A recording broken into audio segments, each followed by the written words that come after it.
Police स्मृति दिवस के मौके पर केंद्रीय गृह मंत्री अमित शाह को सुनते हैं। इस कार्यक्रम को दूरदर्शन के माध्यम से देख रहे सभी देश के नागरिक भाइयों और बहनों, आज यहां पर राष्ट्रीय पुलिस स्मारक पर देश की आंतरिक सुरक्षा और देश की सीमाओं की सुरक्षा के लिए अपना सर्वोच्च बलिदान देने वाले सभी अलग अलग बल के जवानों को श्रद्धांजलि देने का कार्यक्रम आयोजित किया गया है। मेरे लिए सौभाग्य की बात है कि आज मैं यहां पर रहकर वो अमर जवानों के बलिदान की भावना को पुष्पांजलि करने का, श्रद्धांजलि देने का मुझे मौका मिला है। यही जवान है जो कश्मीर से लेकर कन्याकुमारी तक और कच्छ से लेकर किबुथु तक हमारी दूर सुदूर फैली हुई सीमाओं को सुरक्षित रखते हैं। यही जवान है जो दिन हो या रात, उत्सव हो या आपदा, तपती गर्मी हो, बारिश हो या शीतलहर, हम सभी की सुरक्षा के लिए अपनी ड्यूटी पर तैनात रहते हैं। -50 डिग्री टेम्परेचर से लेकर +50 डिग्री टेम्परेचर तक सीमाओं पर अड़िग रहकर देश की सीमाओं की सुरक्षा करते हैं। आज मैं राष्ट्रीय पुलिस स्मारक पर इन वीर सपूतों को नमन करता हूं और उन्होंने जो सर्वोच्च बलिदान दिया है उनके परिजनों को भी श्रद्धापूर्वक प्रणाम कर कर मैं इनकी श्रद्धांजलि को जनता के सामने रखने का काम करता हूं। भाइयों बहनों, ये जो पुलिस स्मारक की मध्य में एक अड़िग शिला दिखाई पड़ती है, वो शिला हमारे जवानों के कर्तव्य पर चलने के अड़िग फैसले का प्रतीक, हमारे जवानों की प्रखर देशभक्ति का भी प्रतीक है और हमारे जवानों की देशभक्ति से प्रेरित होकर सर्वोच्च बलिदान देने की उत्कंठा का भी प्रतीक। हम सभी जानते हैं कि आज के दिन ही 1959 में सीआरपीएफ के 10 जवानों ने चीन की सेना का डटकर मुकाबला करते हुए अपने प्राणों की आहुति दी है। इसीलिए इस दिन को पुलिस स्मृति दिन के रूप में हम सब मनाते हैं। हमारे देश के प्रधानमंत्री श्रीमान नरेंद्र मोदी जब प्रधानमंत्री बने तब उन्होंने तय किया कि दिल्ली की हृदय स्थली के अंदर इनके बलिदानों के सम्मान के रूप में एक पुलिस स्मारक बनाया जाए जो सालों सालों तक युवा पीढ़ी को प्रेरणा देता रहे, सालों सालों तक हमारे देश भर के नागरिकों को ये स्मृति दिलाता रहे कि आज हम सुरक्षित हैं, हम विकास के रास्ते पर आगे चल रहे हैं, हमारे परिवार चैन की नींद सो रहे हैं। इसके पीछे ये हजारों बलिदानियों का सर्वोच्च बलिदान है। और आज मैं ये कहना चाहता हूं कि 36,468 पुलिस के जो जवानों ने, अलग अलग बल के कर्मियों ने जो अपना सर्वोच्च बलिदान दिया है, उसी के चलते आज देश इतनी प्रगति कर पाया है। पिछले 1 वर्ष के दौरान 216 से ज्यादा पुलिस कर्मियों ने कर्तव्य की वेदी पर अपने प्राण न्यौछावर करे हैं।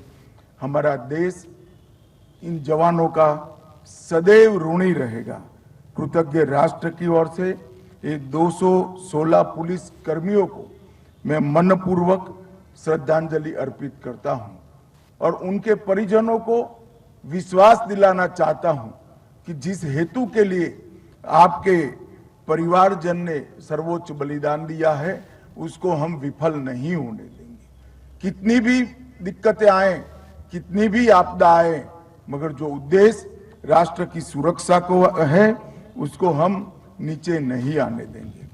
हमारे पुलिस बल का राष्ट्र की सुरक्षा हेतु सर्वोच्च बलिदान देने का एक अविरल परंपरा रहा है। हमारा गौरवशाली इतिहास भी रहा है।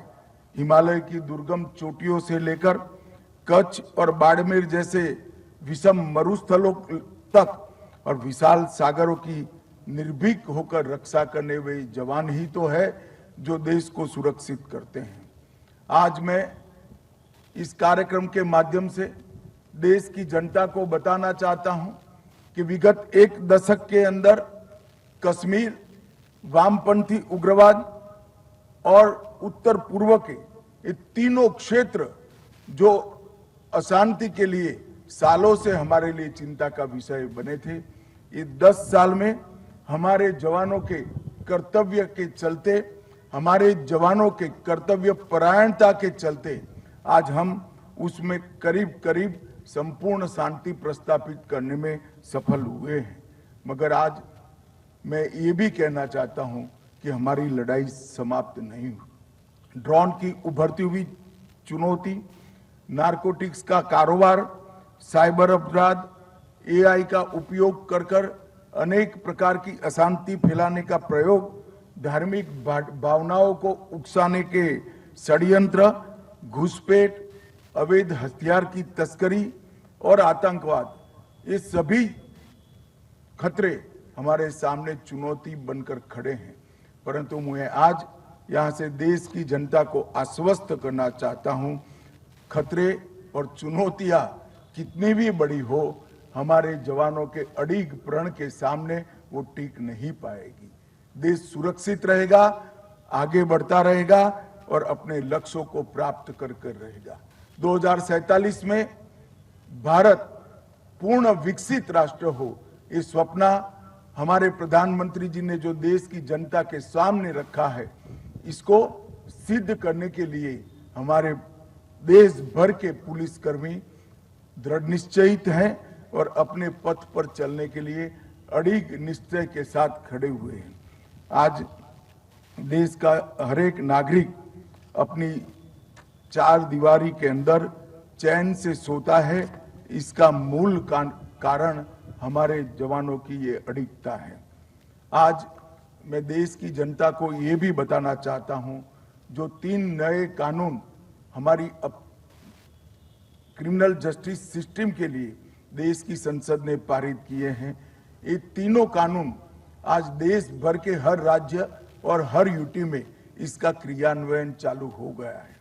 इसके लिए जो इंफ्रास्ट्रक्चर का निर्माण था, वो करने का काम भी 5 साल पहले ही चालू कर दिया गया था और बाकी सारी व्यवस्थाएं करते करते और 3 साल होंगे। परंतु 3 साल के बाद मैं ये देश की जनता को विश्वास दिलाना चाहता हूं कि हमारी क्रिमिनल जस्टिस सिस्टम पूरी दुनिया में सबसे आधुनिक होगी और देश के किसी भी कोने में रजिस्टर हुआ अपराध सुप्रीम कोर्ट तक न्याय दिलाने में 3 साल से ज्यादा समय नहीं लगेगा। आज देश के नागरिक न्याय में देरी से परेशान है, उन सभी को निजात दिलाने का, मुक्ति दिलाने का रास्ता हमारे 3 नए कानून के क्रियान्वयन में है। कुछ ही दिन में हमारे प्रधानमंत्री जी चंडीगढ़ यूटी से एक पुलिस यूनिट का संपूर्ण क्रियान्वयन का उद्घाटन कर एक के बाद एक हर राज्य इसकी शुरुआत करेंगे। पुलिस कर्मियों के वेलफेयर के लिए भी नरेंद्र मोदी सरकार ने ढेर सारी योजनाएं लाए हैं। आयुष्मान सीएपीएफ के माध्यम से 41 लाख से ज्यादा कार्ड वितरित कर लगभग 1422 करोड़ के 13 लाख दावों का निपटान किया गया है।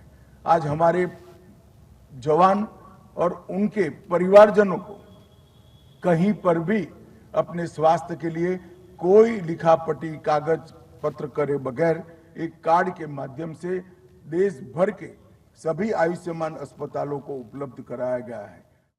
तो वीर जवानों के साहस और शौर्य को नमन करते हुए केंद्रीय गृह मंत्री अमित शाह को भी आप सुन रहे थे।